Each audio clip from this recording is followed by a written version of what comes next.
Well, hello everyone. This is the Hillbilly Think Tank with me, Spencer Keck, and I am the educated hillbilly. No, that's not an oxymoron. There have been educated, erudite, and emancipated hillbillies running around here in Kentucky ever since my kith and kin came through the Cumberland Gap with Daniel Boone. Yo, I'm running for Hardin County Magistrate here in District 3. And what a beautiful day it was today in Hardin County. Man, temperatures were great.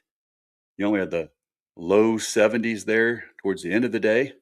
And then by the time Shakespeare in the Park was putting on The Tempest in Radcliffe, where I took my kid and little pup, oh, it was perfect temperature. Yeah. And it was also a perfect production. Hopefully, you guys got out there and saw it. Although I heard ECTC did A Few Good Men. Oh, that would have been another great production to see. It was a big toss up. It was tough, but being an English language arts major and teacher, yeah, had to go watch Shakespeare. And again, in the shade, oh, it was wonderful. But that being said, I am glad you're with us today because just yesterday, Thursday, May 7th, 2026, was one of those days in Washington, D.C., where the courts did a whole lot of talking and the White House did a whole lot of losing. Now, we're going to break down two major rulings that came down within hours of each other.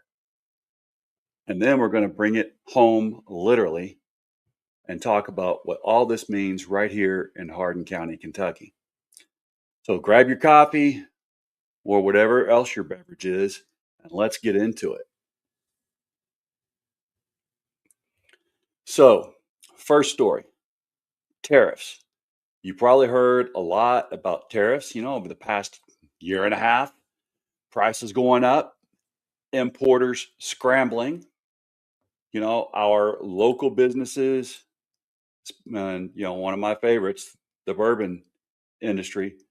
Well, they just didn't know how to plan for this because who could have predicted what would happen? Same thing with our farming industry and our agricultural way of life. It was just too much to plan for. And we couldn't plan for it and we couldn't overcome a lot of it. But here we are. Well, yesterday, a federal court threw another wrench into Captain Bone Spur's tariffs. This administration's trade agenda really got a big wrench thrown right into it. A split 3-judge panel at the U.S. Court of International Trade, that's a specialty court right there in New York, ruled 2-1 that President Trump's 10% across the board global tariffs are illegal. Now, here's the backstory because the ruling doesn't exist in a vacuum. Back in February of this year, the United States Supreme Court struck down an earlier, even broader set of Trump tariffs. Those were the sweeping double-digit tariffs that the administration had slapped on nearly every country on earth. And even one country, if you remember correctly, or one place on the earth that only had, I think it was puffins or penguins living on it. Crazy stuff. So after those Supreme Court losses, the White House pivoted fast.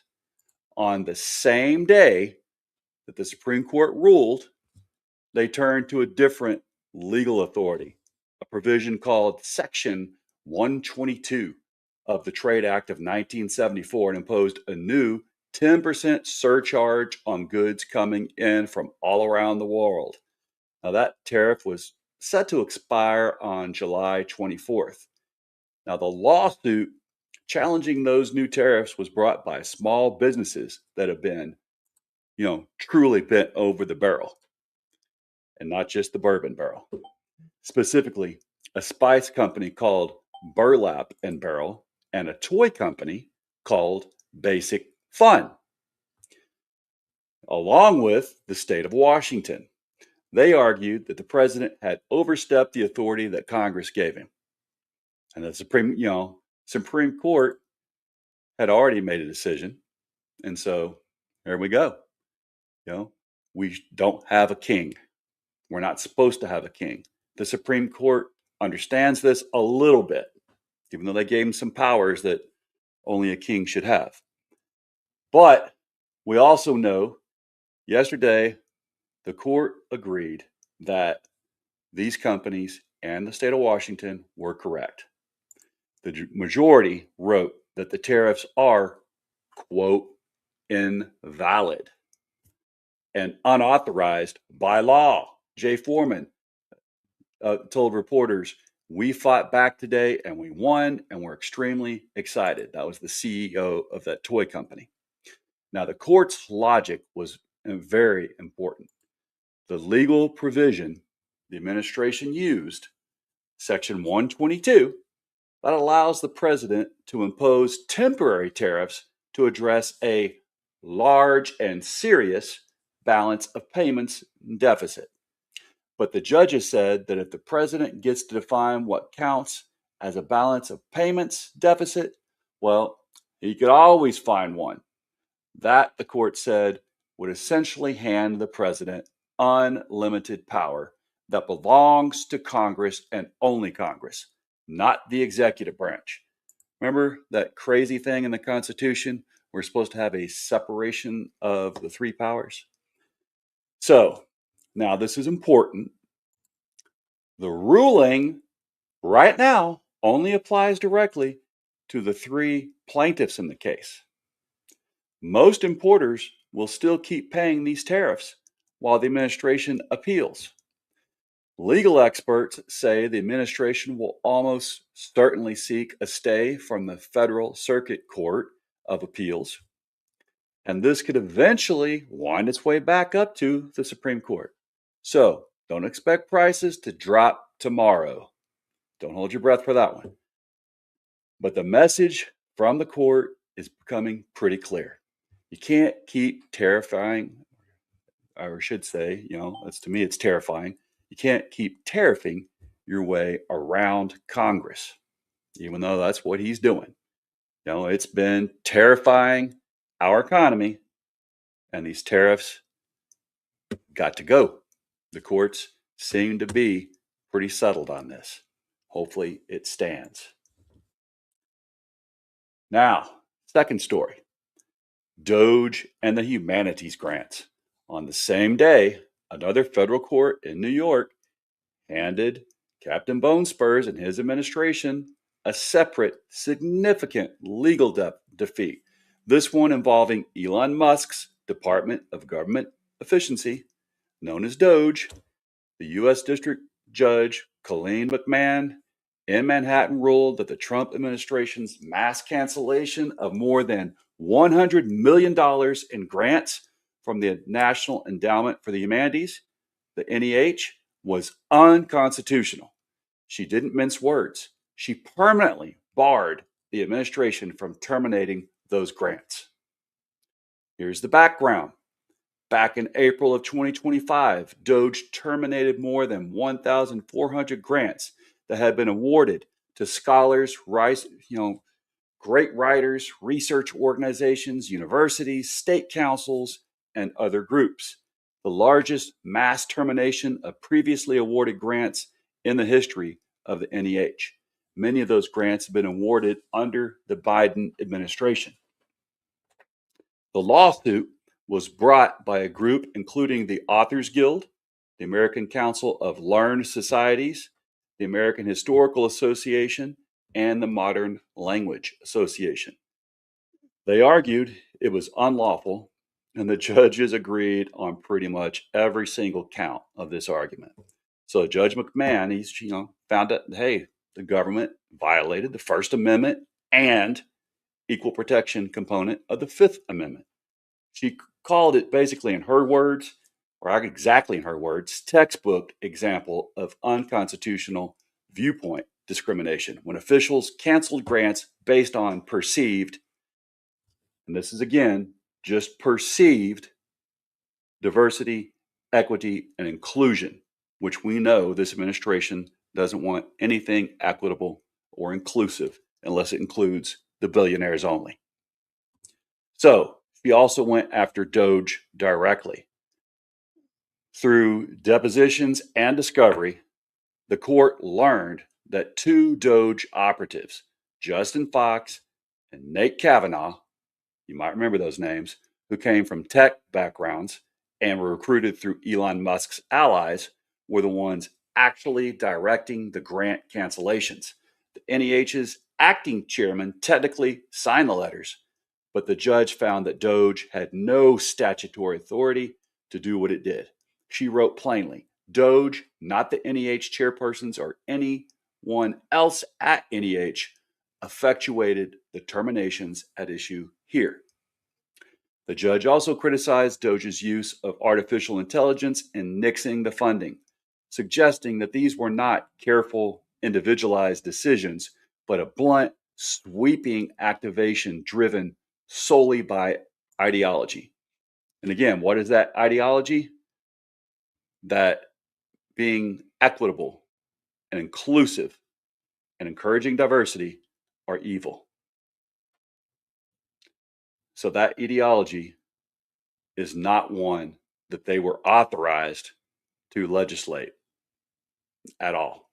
So as one attorney for the plaintiff put it, this reaffirms that Congress's 60-year-old commitment to the humanities cannot be dismantled by an overreaching executive, meaning, of course, the president and his lackeys.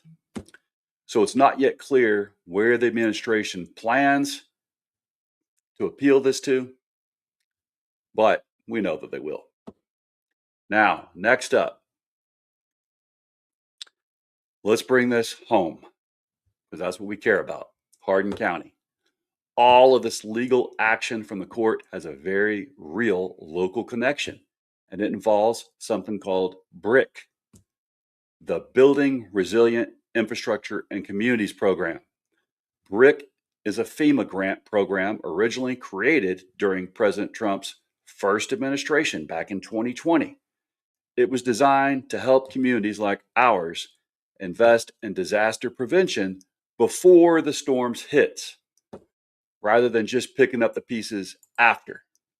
And if you're like me and you have family members that lost their homes to tornadoes in 2012 and other times that this state's been hit, I know this hits home. My mom lost her home in 2012 in Appalachia, Morgan County, West Liberty. That was a terrifying time for me. I was on active duty at the time, had to take emergency leave. Yeah, we don't want to just pick up the pieces after, because that was a terrible time to have to go sorting through that whole town. I'll never forget it. Only thing I've seen worse than that up close and personal is combat. So again, with BRIC, we're talking about flood control, stormwater upgrades, sewer improvements, burying power lines. Oh, we need so much of that here. Practical infrastructure that makes counties more resilient and saves money down the road. BRIC typically covered up to 75% of a project's cost. Think about that. Projects in this county that we need, infrastructure overhauls, it can pay up to 75% of the cost, making it a major lifeline for local government right here in this county and any county that knows how to apply for it and does it pronto. So our local government is acting. The Biden administration expanded BRIC significantly. That was a huge part of Biden's attempt to reinvigorate the national infrastructure.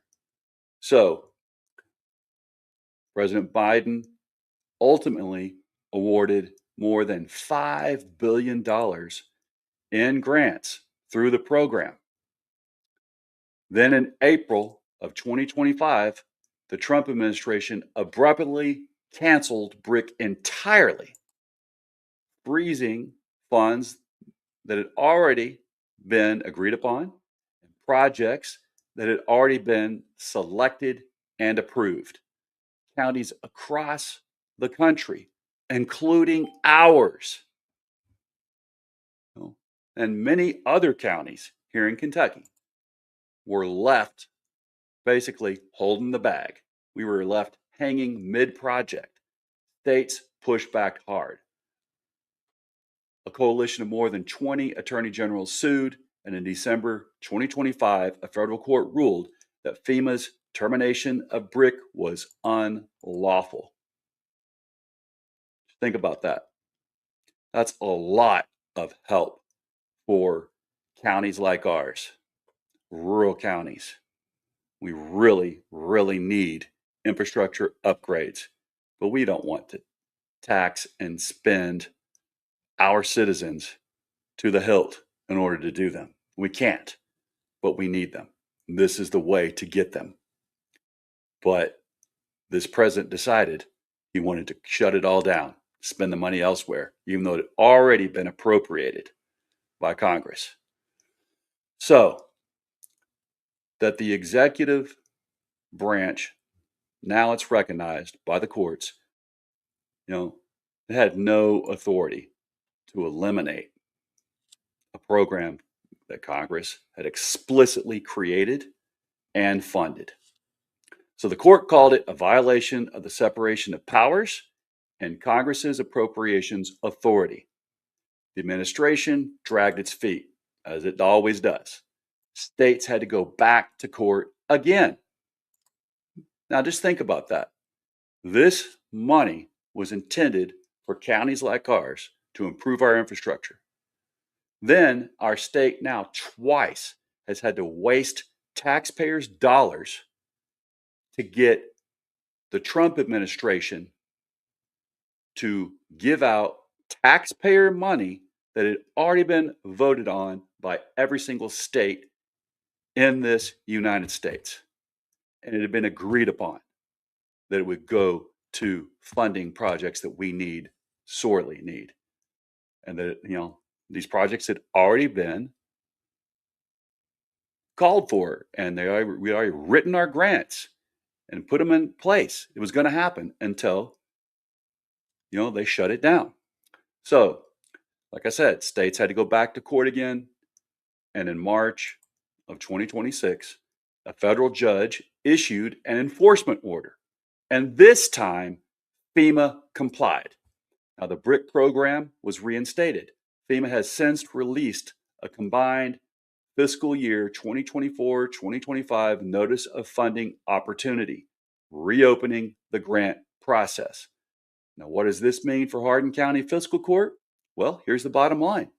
The BRIC grants that were awarded during the Biden administration are back, baby, and available. The legal fight is over on this one. The courts won, the states won, and the county won, and the program is restored. However, this is important for our local leaders to hear. Hardin County Fiscal Court will need to reapply. The reinstatement on the program doesn't automatically pick up where things left off. With a new notice of funding opportunity now open, the county has to go through the application process again to get in line for these disaster mitigation dollars. And that means the fiscal court needs to be moving on this.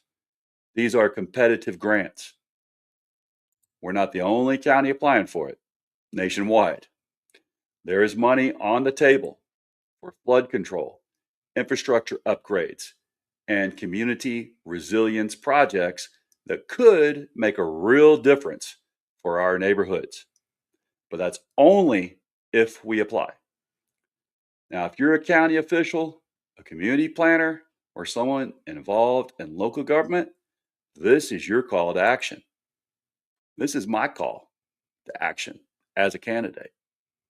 The window is open, the money's there.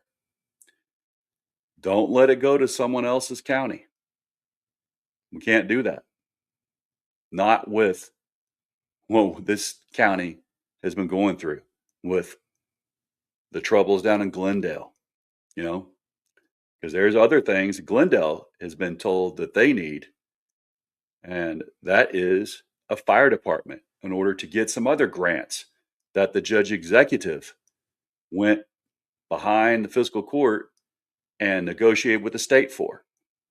So we've got a lot of funding that we need to get on board with, and they need to do it quick. Now, I actually went to basically an emergency services meeting that was not originally scheduled, but they had to call a meeting in order at the fiscal court in order to talk about how to use some of this funding for something we really need. And that is tornado shelters for folks that don't have basements. Here in the county, we've got a lot of folks who live in either ranch style houses with no basements or, manufactured homes with no basements. These trailer parks, they don't have storm shelters built into them. So it was proposed that the county pick up on BRIC now and put through a proposal and apply for a grant for us to have emergency tornado shelters built across the county at local fire departments. So when those sirens go off and your alarm goes off saying there was a tornado coming, you don't have to cower with your kids and just hope to survive in your trailer or in your ranch style house without a basement far out in the county. You can go quickly to these tornado shelters and seek refuge and be safe. So the county had a meeting. It seems like it's a complete no-brainer. Not sure why they couldn't do it at the last scheduled fiscal court, because it seems like, we really just got to stand up and say, hey, folks that can't afford to build a basement, they shouldn't be required to. We should be able to provide for our own people. So let's just give a little, listen into what happened. I was there. It was interesting. And I'm really proud of what happened in the end. Short notice of this meeting. I was made aware on Tuesday that this meeting would be necessary after the matter was raised during a special call budget meeting. So as we know, special call meetings are limited to the items specifically listed on the agenda, which required us to schedule this meeting. With that said, I'm going to turn it over to Joey Scott. He can explain why the committee is now being made aware of this and why now we're working on a shortened timeline to teach this process and tell us about these storm bunkers. Okay, thank you, sir. And again, understand this BRIC process application comes very quick, the email we got, and we have to pre-apply to apply, if that makes sense to you. Hardin County government has, the emergency management has teamed up with Lincoln Trail Ad. Leslie Ashlock and myself have been working hand to hand on this with Bonnie as well to get information gathered up so we can even apply. So the pre-application process happened. We did get approved to apply. So again, that's kind of why this was called together so fast, because we have to May 18th to get it in to start the application process into the BRIC FEMA to get approved, to even get approved for the grant. So again, that's why everything, when we got this email, it was going very fast. So when did we do the pre-application? Pre-application was done on the April 25th, 26th. Yeah, just the week before. Yeah. It went, like I said, it was very quick, and that was into the KYEM, Kentucky Emergency Management, they could look at this project and approve it if it was necessary that you all move forward or not. So, and to explain the project, it's 10 tornado shelters for Hardin County, in partnership with Hardin County Fire Chiefs. We're going to if we get this grant, place them throughout rural Hardin County in our most vulnerable areas for tornadoes at each fire station, being the center point of each community is usually your fire department. So these are self-sufficient pods. No electricity goes to these. They've had really good success in the West with them. I think Hart County is kind of moving toward this direction as well, and now is Grayson County. Grayson County, we sit down and have a meeting with their emergency management director, and he will apply for 10. Same concept we're doing with partnership up with the Grayson County Fire Department. So, and then they're also looped in with Lincoln Trail Ad. We're all working together on this to try to get this project into Hardin County. All right, so meeting went on for a bit longer. I just want to remind y'all, and I probably don't need to say it, but Tornado Alley has shifted east. If you didn't know, so it used to be, we'd always know, hey, it was in Oklahoma, Kansas, think about the Great Plains, or the Midwest. That was Tornado Alley. Well, Tornado Alley has shifted east and widened, and we are now smack dab in it. Again, we look at what's happened since 2012 when we had tornadoes in this county, and we were devastated, like I said, where my mom lives in Appalachia. We look at what has happened just in 2021, again in 2022. We've had so many devastating tornadoes, and there's just not much more terrifying than that. So this is really something that we know we need, and it seems like a complete no-brainer. Like you wouldn't even really have to sit around and talk very long about it. And it really didn't take much more than 35 minutes for him to, but I think it was something that, could have even done in 15 or 5 or 10, just hear about it, so it was, yep, everybody agreed. It needs to be done, has to be done. Some folks on the fiscal court seem to not understand how dire it is that we need these 10 bunkers. Some of the folks there, if you listen to the whole video, you can go back and find it on the Hardin County government webpage. Some of these folks acted like they thought that if we built this, then people are going to leave their basements and go to these bunkers. I couldn't believe that I heard that coming out of some of our magistrates' mouths. Like, come on. Anybody who's got a basement is not going to go leave their house where they've got food, water stored and ready for an emergency and go hang out in a bunker that can, comfortably take in 20, 25 people, uncomfortably cram in 30. No one's going to do that, especially not when you don't have air conditioning or anything like that necessarily set up in there. So that's what really peeved me, was to hear someone that really wanted to hear themselves talk go on and on about that. And it seemed like, Patsy Whitehead just really had to hear herself talk and couldn't just get the idea that, 10 shelters, that could be a maximum of 300 poor folks in this county that can go save their lives. And biggest thing is not watch their kids get swept away in a tornado. But she had to say, oh, does this mean people are going to leave, their own basements? Oh, come on. Give me a break. We had, of course, she liked to hear herself talk. I could tell there. Now I know what I'm up against and running against here in District 3.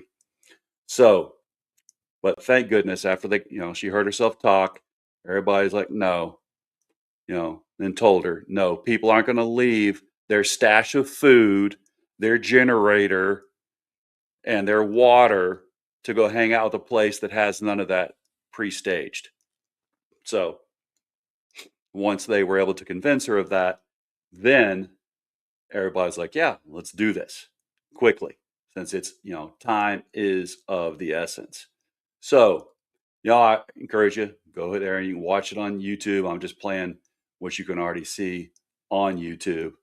But this is a wonderful thing. And, there's so many other projects that we actually need to use this for, not just the bunkers, but the bunkers definitely are needed. Absolutely needed. Oh my gosh. But we're also going to need to have full-time firefighters in Glendale in order to get this grant money or state money that Judge Executive Tall had been behind the scenes without the rest of the magistrates knowing, negotiating the state, to get. And they were caught up by surprise by this announcement on Tuesday. So we should see more of that coming up soon, and figuring out how to get funding for that. How to pay all those full-time firefighters out there in Glendale to get this money from the state. So that'll come up. We'll talk about it more later as they actually start becoming transparent about it. Now that the judge executive has been transparent with his magistrates, surely they'll start pushing stuff out to us to let us know what's really going on. All right. So, hey, we got Tom on here. Thank you, Tom. Tom says burying power lines isn't the be all end all. I get it. Power lines that are underground are protected, hopefully, from wind damage and damage by tree limbs, but are still fed by overhead sources. Yeah, they are. But at the same time, oh my gosh, there's so much safety involved if you do put power lines underground. I mean, you don't get people getting shocked by high power voltage lines when they're fleeing a disaster zone. That was one of the horrible things that I saw in the tornado area after my mom went through that. So something else. Yeah. And Tom, gosh, do I really appreciate that comment. But the regime is okay spending or wasting billions on munitions and an ill-advised attack on Iran. And they're really okay with $1 billion being given, as the Senate is requesting and basically now demanding that we pay $1 billion for that, East Wing. Because, oh my gosh, we have to protect the petulant baby in his underground bunker and give all of the AI data center boys their place to put in some secret surveillance systems underground, since we know that that's what Ballinger was paying for. Peter Thiel didn't give away money to Trump for that ballroom for nothing. Of course, where did that money go? But anyway, here we are. At the same time, there's one other thing going on I want to mention to y'all, because it's on the horizon. And if if you've heard about the Haptovirus, there was a ship, a cruise vessel, where some people were infected with it. Do some research, but some folks are freaking out now about it. I'm not sure whether I'm going to or not yet, but I'm at least going to keep it on my radar. I'm also going to remember that Captain Bone Spurs removed America from the World Health Organization, so we now don't get intelligence about diseases that are springing up around the world. They're just going to come to our shore unannounced basically now, unless we see what the World Health reports in other countries on our own, without the help of our government that we pay millions and billions of dollars in taxes for. But the Trump administration also shuttered the Centers for Disease Control's program that inspects things like cruise ships and other, entities such as airplanes and things like that that can bring in diseases, right? So don't forget, as this is becoming, something that it's alarming people, the Trump administration shuttered the Centers for Disease Control's vessel sanitation program, firing every full-time inspector responsible for investigating cruise ship outbreaks. Of course, it's not just cruise ships. There's all kinds of vessels floating in the air that also can bring in diseases really quick. So, yep, some folks I know are making big Costco runs right now. So that's just something, to think about and remember. And hey, again, they can build a ballroom. They can bomb the crap out of Iran. And also, have our ships floating out there for the so-called embargo on an embargo, but at what cost? So I'm so glad that, building resilient infrastructure is back and that money has now been released that Congress voted on under the Biden administration, and the fact that the courts are putting a check and balance on the executive branch a little bit. It's almost a little bit too late, but thank God it's at least here. So, and because this still involves driving the price of gas and diesel up, we've got to mention the fact that, the war is hot again. Of course, it's not a war. What are we calling it now? A little skirmish, a little kerfluffle. But yeah, Iran is firing on American warships. And as a Navy man, oh boy. Well, here we are. The Navy strikes back at Iranian attacks on U.S. warships. So, the USS Truxtun, the USS Rafael Peralta, and the USS Mason, they were attacked by Iranian drones, rockets, and small boats as they passed through the Strait of Hormuz on their way to the Gulf of Oman. None of the ships were damaged, CENTCOM said in a social media post. Again, guys, I've been there. I was at the end of the first Gulf War. I was on the Navy's smallest ship at the time, which were fast frigates, guided missile frigates. And my guided missile frigate was surrounded by these Iranian small vessels. And we were all alone, no other big ships near us. Yeah, talk about a pucker factor. Definitely had that. So I know how that is to be surrounded by Iranian war vessels that don't want you near their coastline. And here we are. We've poked the hornet's nest and expect those hornets to go back in on their own, with just vague threats. Yeah, in a non-war situation. All right, so be it. But I noticed that, I paid a lot more for gas today because my electric vehicle is in the shop and the loaner they gave me is a gas vehicle. So, I'm feeling the pain with y'all this week. I hope it doesn't last long. I hope they fix my car quickly because I got to get back to my electric vehicle. Oh my Lord, how much money I always save anyway, no matter what the price of gas is. But right now, I'm feeling it. Oh yeah. So y'all, again, I'm not letting this get me down too bad because y'all, it was a great night in Radcliffe at Shakespeare in the Park. They did a great production of The Tempest.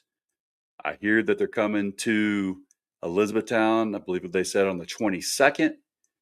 And yeah, just got to love that. Anyone who says there's nothing to do here in Hardin County, well, you just really aren't paying attention because there is stuff to do.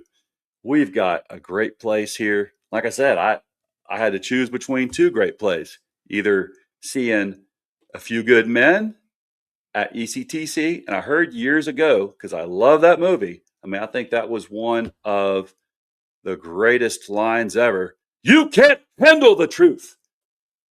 But and because I was stationed in Cuba twice, I could actually relate to it. It really did give you an idea of what it was like being stationed in the Marine barracks and on the naval base, there in Guantanamo Bay. But yeah, hopefully I'm gonna have to check and see. Maybe ECTC wasn't just playing it one night only. I got to see if they're playing it tomorrow night. Yeah, hey, we got Tervis says saying, "Hey, A Few Good Men on stage." Huh? Yeah, I heard that A Few Good Men originally was a Broadway show, and then it became a movie. And then someone tried to convince me and tell me, yeah, it was better on Broadway. I just don't know, but I got to go see, because like I said, Kevin Bacon, great job. And again, our great character that gave that line I just shouted out, one of the best actors ever. I think, that was a fine movie. Great story of ethical and moral fortitude and what it really means, So, all right, y'all. Funny thing is, too, just before I do close off, I actually got to watch that movie on base in Guantanamo Bay, Cuba. So you talk about a fun time, and watching that with a bunch of sailors and Marines. Yeah, and of course I knew when they talk about the leeward and the windward side. Yeah, I knew exactly what they were talking about, where they were talking about, and the culture of the barracks on one side versus the other is quite interesting. Stationed there twice, man. Okay, y'all. Let's remember everyone deployed overseas right now. These ships are being fired on with sailors and Marines. And it's serious. No matter how much the president wants to distract me with cleaning up the reflective pool in front of, the monument to Lincoln, please. That's been done continuously throughout our history ever since that place was made. He's acting like it's something he is all of a sudden all onto. Oh my gosh. But now, at the same time, he's trying to distract us with that, trying to distract us with his need for this ballroom. We have folks in harm's way. So remember everyone deployed. Tervestead is saying, hey, whoa, I suggest we move to immediate Article 42 session. The witness has rights. I love that. Tervestead says, God bless. Yeah, y'all. Let's remember our motto of Kentucky: united we stand, divided we fall. And in this state where life, liberty, and the pursuit of happiness is what makes us strong and makes us a great place to live here in this Hardin County, let's bring it on back to where it should be. Love your neighbor as yourself, and remember that we are our brother's keeper and our sister's keeper. It's real simple. If we do that, we won't be divided, y'all. Bless your corazon. Have a great rest of the weekend. This is going to be a good one, because there's breakfast for vets and their families and the community at the American Legion Post in Hardin County tomorrow morning. I'll see you there. And I'll also see you out at the Vietnam Veterans Memorial Wall for a day of service with the VFW. Have a great one, y'all. And let's keep our powder dry and stay as frosty as you possibly can.